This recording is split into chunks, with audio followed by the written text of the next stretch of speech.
Everyone is going to work in one of those two. That's the one is Stu or Sonic. So I'm going to read to you a poem today, you guys, and then we're going to start talking about some other stuff. You're not going to have to take any notes. You're not going to read any sections, do anything like that today. What this is going to be over is Veterans Day, since today is Veterans Day, and then on Friday you will have a Veterans Day pep rally that's there. So what's that? Well, they'll broadcast it. They'll do whatever else. So, the whole point, the premise of it is, I don't know, most of those people, I don't know if they'll be here, come here, or whatever else. We'll kind of see the differences of what it normally is. Why is it important? There's Memorial Day and there's Veterans Day. So number one, what's the difference in the two? What's the difference between Veterans Day and Memorial Day? Memorial Day is we're celebrating the ones that have passed. Okay. And Veterans Day is we're celebrating the people that are still alive. Okay. Or everyone that has served. Yeah. Well, don't you just tell In me. a way. But mainly for the people that are here, a way to celebrate the veterans that are there. The reason why it is on 11/11 is because on 11/11 at 11/11 there was an armistice that was signed, which basically means an end all of the Great War, and that on that day, and it went back and forth. It went to an idea of where we'll move it for better timing, for a holiday. We'll move it for this, and then initially, it really went in for the impact of America at that time to understand that that day and that time was a big impact on how America was, because it, in essence, ended the Great War. So therefore, they went back to Veterans Day being on 11/11. One of the things, and I'll just kind of be honest with you, like whenever you look at people that have served in the military and you don't know them, and you just see somebody with like a Vietnam War hat on or a World War II veteran type deal hat on, in the past, you kind of get stuck on that person just being an old person. You know what I mean? You don't necessarily see the person for what they were in their 20s, sometimes even when they're 18, and what they did for their country, and kind of the person that they were during that time, and honoring them for the sacrifice that they made for all of us. Whenever, it's real easy to live your day-to-day life and go on, as compared to go and serve your country. There was a huge difference too for those people that were Vietnam back before Vietnam, and that people that are today. And I'm not meaning any knock whatsoever on anybody that's in the military, but there was a difference between those people because there was a draft. You know what I mean? During that time period, there was a draft, and anybody that had their number called went and served. Like they dropped whatever they were doing, and they had to go get trained and be ready to go to war for their country. Whereas now, it is a profession. You know what I mean? It is a choose. You chose to call and chose to go to the military, whether it be for money purposes, whether it be for a job purposes, whether it be for a calling to serve your country, a lot of different reasons. But back then, and whenever Veterans Day was a big time thing, initiating it, all of those people just had to put their life on hold and go through. It also impacted their families. Their wives, they had to change jobs. Women on the forefront. We'll get to it whenever we get to World War I, World War II. Had to kind of keep the economy going. Had to keep going. So it was like a countrywide effort, and everybody kind of really, really rallied behind it. Also, the number of people that lost their lives during World War I, World War II, were a lot higher than the amount of people that lost their lives in the preceding wars after and after and after and after. But the idea of anyone who chooses to go through the risk of what it is to be in the military, both physically, both mentally, your life wise, should be something that is honored in that instance, because it is someone who lays everything on the line essentially for their country, and for doing the things that other people wouldn't do, because necessarily it's not for everybody. The military part is not for everybody. And the people that it's not for should be extremely thankful for the people that do the stuff that keeps us the land of the free. You know what I mean? I'll take you back to probably one of the most impactful assignments I've ever had. Was whenever I was about in 5th or 6th grade, and we had a month before Veterans Day. We were supposed to find one veteran and interview that veteran. Well, I interviewed my grandfather because he was in the World War, and he never talked about it. You know what I mean? Like, I had 5 aunts or 6 aunts, I guess, counting. I had 5 aunts, my mom, and then an uncle. So there was 7 kids, and they never talked to my grandfather, their dad, about his time in the war. Why do you think that was? They don't want to say. Yeah, he didn't want to talk about it. Like, I was fresh off of it. He didn't want to go into the details of kind of what goes on, because there's some nasty parts of war. You know what I mean? And there's things that you necessarily don't always want to relive. You don't want to bring that up. You don't want to change the portrayal of how your children see you as a father versus how they see you as a military person that's there. How many of you have seen what was the movie?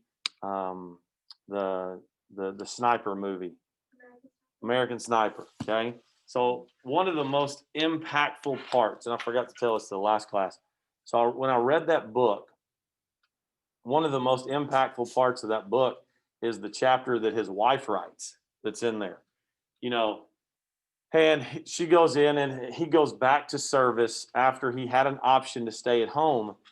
And she's like, you're choosing the military over me. I can't get over this. We've loved each other for this long, yada yada yada. And you keep choosing the military over me. But the thing is, he's like, no, I'm choosing the military, so then that way when I go over there, I can keep these bad people from coming over here and hurting you and hurting my children and hurting other stuff like that. And that was, of course, like a post 9/11 deal.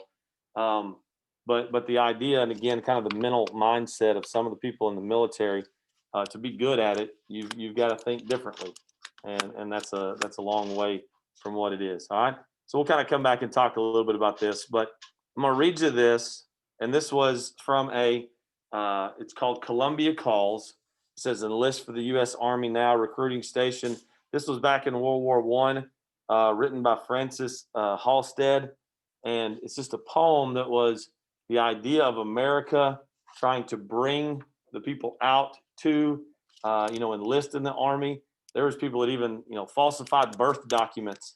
So then that way they could be 16 years of age and get into the military like they were 18. So people your age, not worrying about what's going on a Snapchat or a Twitter or anything else. They're wanting to go across the sea and fight for their country. All right. And this is kind of some of the reasons of why they would think that way. All right. It says, dedicated to the people of the United States. Awake ye men from dreams of peace, nor sleep when danger's near, but fling old glory to the breeze. There are no cowards here. All right. So what does that part mean? What's old glory? Yeah, it's the American flag. All right. So it says there's no cowards in the United States. Old glory needs you. America needs you. Get ready to go. You can't sleep because there's not a time of peace right now. It says our fathers fought like heroes died. For years their blood they gave. That honor, home, and peace be ours. Awake, thy country save. All right. So basically, just like all your forefathers have had to do in front of you, it's your time now. All right. Awake. Even though there may be a chance of bloodshed, you have to go to be able to try to save the country. Our flag for honor ever stands, to lift the weak, to lead the free. America, our blessing land, is calling, calling thee. From north to south, from sea to sea, I hear the answering cry. Thy sons forever shall be free, for thee will live and die. So basically from north to south, from east to west, from sea to sea, all right, in order for everyone to be free, there may be an opportunity that you live or you die, but sign up needs you to protect the United States. Then fling Old Glory to the main, beneath her stars enroll, for cowardice shall never stain the glory of her folds. So basically saying anybody in the United States that represents the United States flag, there's not ever going to be coward's blood on it. If anybody passes away through this, it's going to be for honor and glory and for the idea of what the United States stands for. The stars and stripes shall lead us on, a mighty host for right, that peace shall reign forevermore, and the war from earth take flight. I remember this was the first world war, the first gigantic war. We talked about all this other stuff with empires battling empires. That's pretty much a neighborly thing, regulated to a sub-region. This was going to be everybody across the Atlantic versus everybody across the Atlantic, choosing sides, making sure that there is a stopping of empires that grows through there. All right. So some of the topics we're going to talk about today. All right. We talked about a little bit about how the idea of Veterans Day came about, but we're going to do the Tomb of the Unknown Soldier, POWs and Missing in Action, so POWs and MIAs, the origins of Veterans Day, America's War, and respecting the U.S. flag. Okay, so what I want you to do now, and for about 10 minutes, I want you to go to Canvas, and there is a discussion topic that is posted.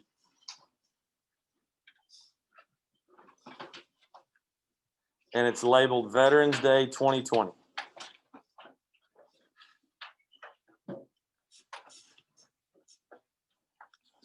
And on that discussion topic, it says select one of the following topics and post 5 facts about the topic you have picked.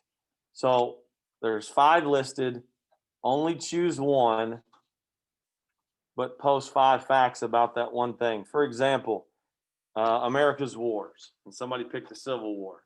And it goes on to talk about the size of each army, talks about it being the deadliest war and gives specifics of numbers. Talks about 30% of the people that died in the war. Talks about 9 million people that were there and the impact of the people that were left. Talks about the overall idea of how, based upon gunshots, based upon disease, based upon fleeing, things like that. They have the Tomb of the Unknown Soldier, the history of it. Some interesting parts about flags. Pick something and pick one of those that you don't know a lot about and kind of research 5 facts about those. I'm going to give you 10 minutes on this right here, and then we'll come back to it and we'll talk about those individually. All right, so just pick one of those out of those 5, come up with 5 facts, and we'll come back to it in about 10 minutes. It's called Veterans Day 2020 on discussions.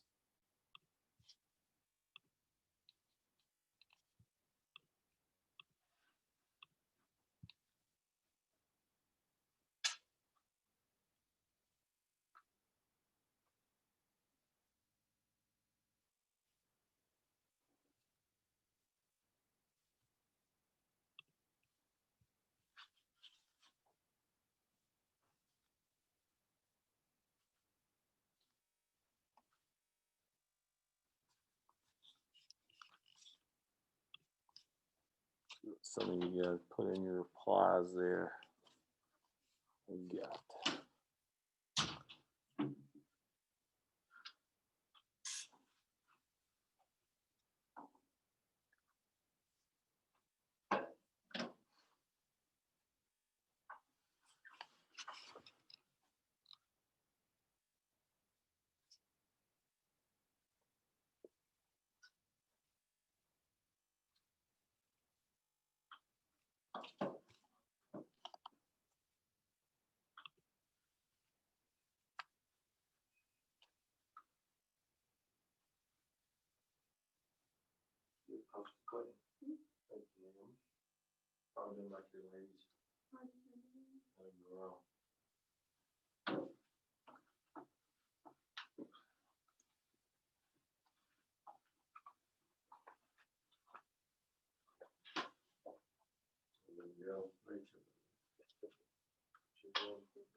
See what you got there, Avalos.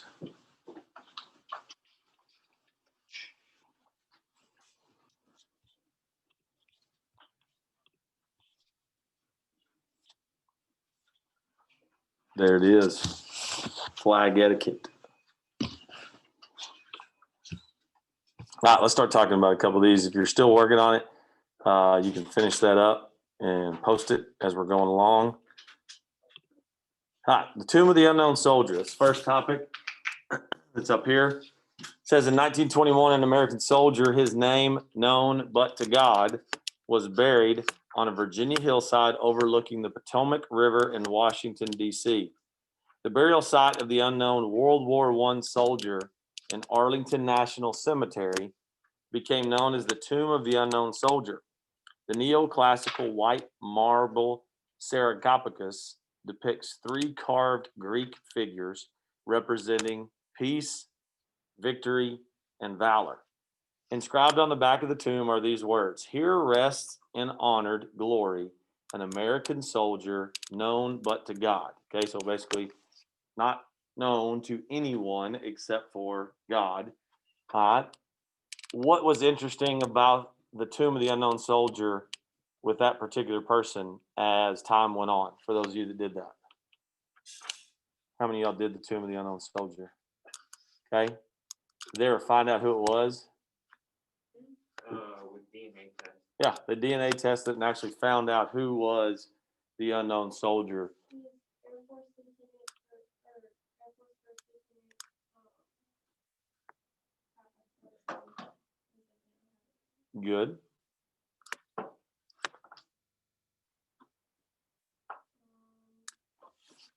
Showed a picture of him and everything else, yes?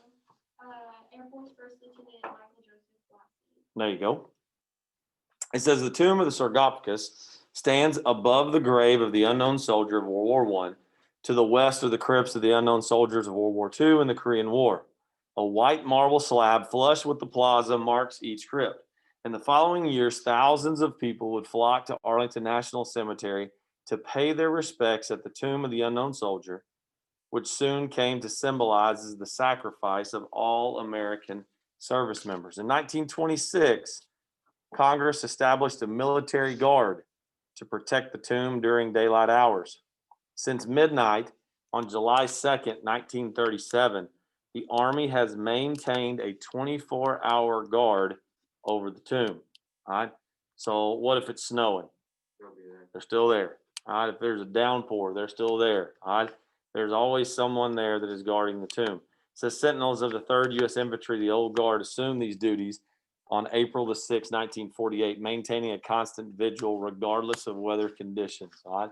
So no matter what happens, there's always someone who, in kind of looking onto it, has that person's guard. There's always somebody that's watching over that person that's there. Okay. POWs and MIAs. What's the difference between a POW and an MIA? What does that mean? MIA means missing in action. General POW. Okay, prisoner of war. Okay, prisoner of war. So during the war, if you are captured behind enemy lines and you are imprisoned, then you are a prisoner of war during war. And they have actually made conditions upon capturing other soldiers to where you are supposed to have to treat them a specific way. All right, so then that way you just can't, torture the guy that's there and it not be against a crime. All right, so they've kind of agreed upon during terms of war that there are conditions that you have to be able to treat a soldier like. Now, whether that's always observed or not, that's kind of goes along with it. It says a prisoner of war is a person captured or placed in imprisonment, interned by a foreign or enemy power during war in the strictest sense. It is used only for members of the armed forces, but by broader definition, it includes members of small independent groups taking part in irregular fighting, guerrillas, civilians, openly fighting against the enemy, or non-combatants associated with military force. Most Americans who become prisoners of war did so through no fault of their own. Okay, it wasn't their fault that they were captured. It was part of the war. They were captured while defending their country. Fortunately, POWs have become much and much less common in recent conflicts. For example, it's estimated that while more than 130,000 people were captured during World War II, the number fell to 725 during Vietnam, 47 during the Gulf War, and 12 during more recent conflicts. We must never forget any POW or MIA who did not return home.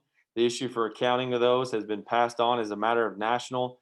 They formed the National League of POWs and MIAs in 1970. And here's kind of a big deal, you know, kind of like with Veterans Day. A parade was established on Armistice Day to honor the veterans that were there coming back from the war.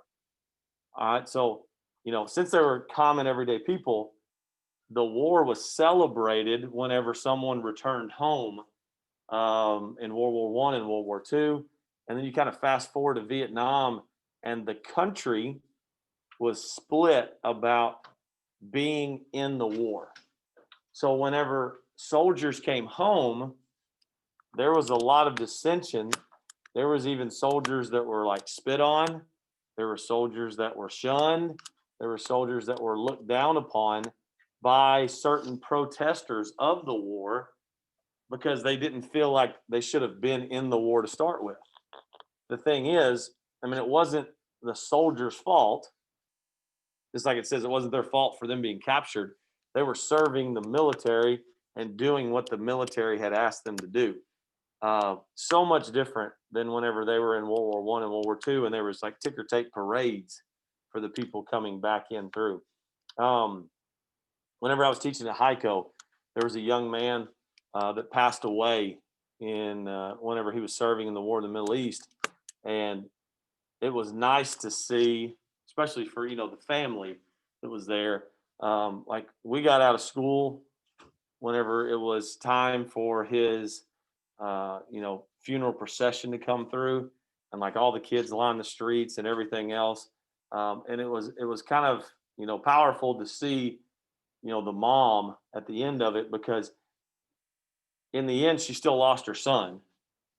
But at the end of the day, instead of it just being the funeral procession that drives through and the only remembrance and the only celebration and the only grat of appreciation that's shown, was like people pulling over to the side of the road.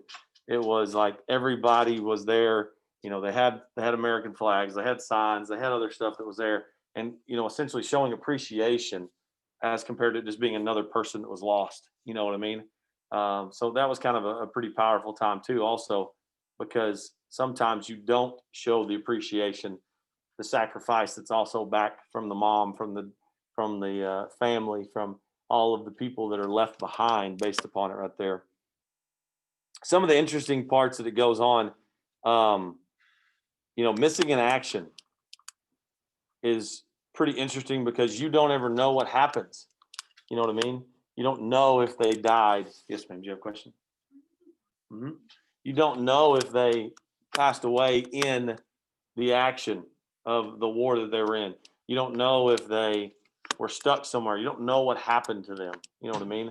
And then there's the thought and the presence of, are they still alive? Can you give a proper burial? Can you do the things that you need to do to kind of put closure to it? So you look in these, and it says World War I, there was 4,000 captured, 147 died while prisoners of war, and then 3,973 of them returned. World War II is so much higher. There's so many more prisoners of war. There was 130,000 prisoners of war. 14,000 died while in internment prison there. 116,000 returned. The interesting one is Korea. 21 of the MIA, or the prisoners of war, they refused to return back to the United States. They stayed over where they were at. Now, could have been a lot of reasons why, you know what I mean? But that was one interesting one, because that's the only one on here that's documented as people staying back of where they initially were. So we talked a little bit about the origination of it. It says Raymond Weeks of Birmingham, Alabama, organized an Armistice Day parade for the city, November the 11th, 1947, to honor the veterans for their loyal service. He then turned that into a proposal. The government accepts it. The government signs into treaty that, hey, this is something that's going to be a normal thing. It says in 1954, President Dwight D. Eisenhower signed a bill proclaiming November the 11th as Veterans Day, called upon us to rededicate ourselves and called an idea of peace. All right. Again, the idea of armistice. All right.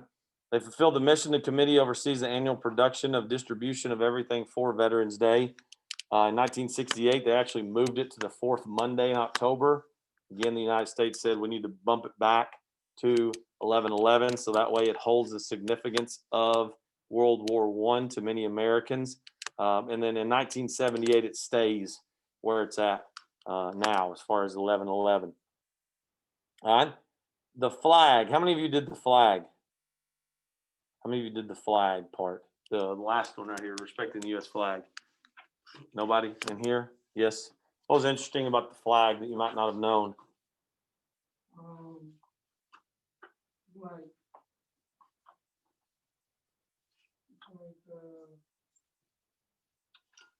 wine, red, blue, Just the overall colors of it. yeah. Okay. Let me ask y'all some questions on this. Like, what does it mean if a flag is flown at half mast? If it's half mast, it's only halfway up the flag instead of all the way up the flag. Anybody know that? So that is like a time of mourning, time of honoring something. So whether it is a president, whether it is like Veterans Day, half of the day it flies at half and then flies up for the second half of the day. But if you ever see a United States flag sitting halfway, it's in mourning for something. Okay.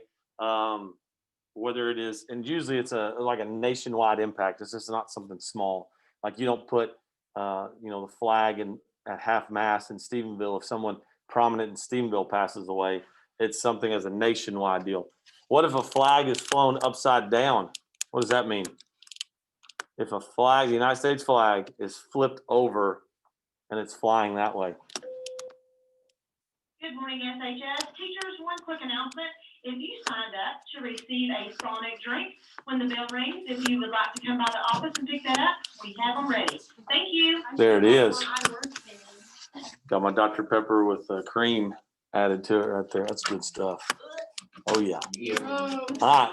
So if a flag is flipped over, that means the nation is at distress. Okay. So think about it. If you go to the beach and you see like a red or a purple or an orange or a yellow flag, it means something. Yes. Because there's a sign over here that says stingrays are present, riptides or currents are strong. Day is perfect. It gives you a symbol of what it means. Well, if the flag is flipped over, then that means the nation is in distress. And it's like a call, and it shows you, because it's something well out of the ordinary that is there. Okay. So that's kind of something else to kind of understand. The proper way to, one, fold a flag, and the proper way to discard a flag, and the proper way to use a flag. All right. Are you supposed to ever let a flag touch the ground? No. Okay. Once it does touch the ground, it's supposed to be discarded in a proper way. You're not necessarily supposed to drape the flag. They even go so as far much to say that, like in the code of the flag, now we've kind of laxed upon this, but like you're not supposed to print the flag on napkins. You're not supposed to print the flag on plates. You're not supposed to do all this stuff, because in the end, those things are going to be discarded and thrown away. So therefore, they kind of use it as a part of, being disrespectful to the flag. Now we've kind of moved past all that part, especially during 4th of July. You got a ton of, like, it's not even supposed to be sewn onto pillows or sewn onto clothes or sewn, everybody's kind of moved on past that one. But the idea of, you see some protests now, and even back, especially during the Vietnam War, of like people trouncing on the flag being on the ground, stuff like that, and that's kind of in blatant disrespect to the flag, based upon the code that was written on the flag. The other part is like, when it's worn, when it's tethered, when it's served its purpose, and it's time to retire it and put on a new one. There's a particular way it's supposed to be burned. And a lot of people now, like, they'll ask you and they'll say, hey, if you have a flag you're wanting to retire, here is this avenue, whether it's a Boy Scout or whether it's something else, that kind of goes through and retires the flag properly for you. And burning is the way, in a correct sense, it's there. How many of you have seen like the flags folded in triangles that are presented to people at the end of a military funeral? Okay. You're actually, and this is like, I didn't know this one. When you're done displaying your flag and you take it down, you're supposed to fold it in that manner for storage. You know what I mean? And like mine, I had my kids go out yesterday night and put up our American flag for today. And ours stays on a pole in a closet to where it's just there. It's kind of readily, easily. Like I don't go back and take it off the pole and fold it and do everything else to it. I just make sure it's not touching the ground or just laying around whenever it's there. But the idea of the semblance of the flag is pretty important, pretty different there. It talks about the part of, let me see if I can find this one. There was 1942, Congress initiates the U.S. flag code, how to care for it, the triangular shape. The origin of this specific procedure is unknown, but it may trace all the way back to Gold Star Mothers of the America or the United States Air Force Academy for the specific way to fold it. Let's see. You're gonna have to watch that video. So what about like raising the flag super fast? You supposed to do that? No, because it goes, and that's different. Because that's the reason why you see it kind of raised up really slow whenever it goes for the national anthem if it's not already up there. Whenever you see somebody hanging on the pole, there's usually like somebody else holding the other side, so that way make sure it doesn't drape down, it doesn't fall through. Then you raise it up to be able to show the respect of the flag that it is. So some of that's pretty interesting. Let's see. It says on Memorial Day, the flag is flown at half staff in the forenoon or sunrise until noon, then raised to its normal position at the top. Again, it talks about raising it as a perfect time. The flag should be displayed on or near the main building of every public institution, enter every school on the day, and near every polling place on election. Hoist the flag in a wrist manner, lower it slowly. Again, kind of talking about the idea. Here's interesting. So it says the Pledge of Allegiance should be rendered by standing at the attention of the facing the flag, which y'all do. They'll pledge allegiance every day during the assemblies. It says, a person should remove his or her hat to the right hand, hold it near the left shoulder. A person in uniform should remain silent, face the flag, and render the military salute. All right, so like the idea and the difference, a lot of people get up in arms, and that's something, as far as a lot of people don't teach their kids now, is like removing your hats, making sure. It's kind of like an old deal of, it used to be a big deal. The reason why y'all guys don't wear hats in the building is it used to be like a sign of disrespect to wear a hat in the building, kind of the same way if it's disrespectful to not take off your hat during the pledge or the national anthem or any of that. So that's kind of another key point that's in there. All right, America's wars, the last one. So the wars that list here are World War I, World War II, Korean, Vietnam, Gulf War, Iraq, Afghanistan. Well, this is just the ones that they're going over in this major part here. World War II, there were 16 million people that went to war in the United States. 291,000 of them died. There's other deaths that were not in service, 113,000, and almost 700,000 of those people were wounded. The numbers go way down in the Korean War. Vietnam War, based upon the numbers, was pretty high, because there was 8,047,000 died, 300,000 were injured. That was a pretty big one. Then you get to the Gulf War, which is not really a violent battle. 2.2 million. There's 147 that perished. Then you kind of fast forward to the number. Shaughnessy Kohler, please report to the front office. Thank you, Miss Weisner. So nice of you. Just remember that when I come talk to you. Oh, goodness. That's not what I want to hear. All right. The war in Afghanistan, the one that we're kind of presently in, starting to kind of tail off and finish. It says there was over 775,000 people there. 19,000 have been wounded. 2,000 have died. You go to the Iraq War. again, not sending as many troops over as what the original world wars were, but it's also a different kind of battle. You know what I mean? It's not necessarily the idea of a country versus a country. It's more sporadic, trying to control, trying to enforce things on there. All right. So that's what I got for you today. Is the kind of the intro to what Veterans Day is about, what's going on with it. Kind of make sure you know what it is.